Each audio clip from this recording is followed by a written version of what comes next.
Hello guys, good morning, good afternoon and good evening. How are you?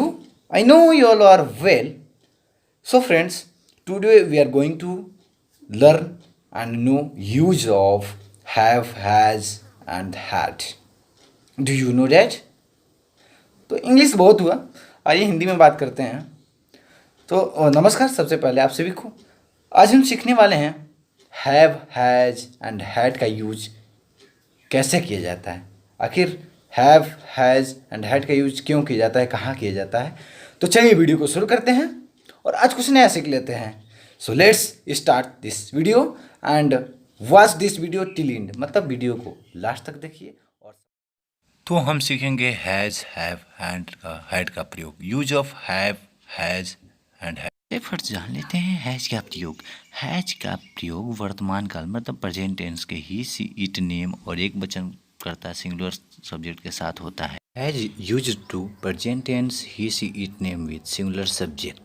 इसका प्रयोग इसमें होता है, जैसे उसके पास कार है, he has a car. Ram के पास बाइक है, राम हैज़ अ बाइक।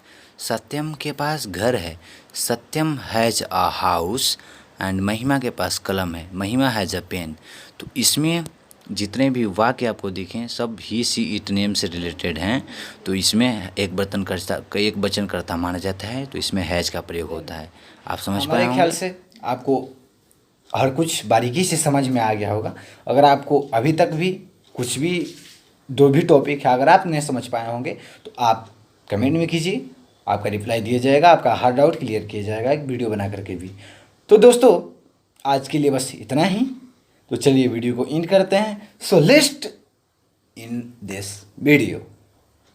तब तक के लिए अगर आप हमारे चैनल को सब्सक्राइब नहीं किए तो सब्सक्राइब कर लीजिए और बेल आइकन को प्रेस कर लीजिए। वीडियो को लाइक कीजिए, शेयर कीजिए और दोस्तों के साथ मस्ती से देखिए और इंग्लिश सीखिए। तब तक के लिए जय हिंद, जय भारत, वंदे मातरम। ख्याल रखिए।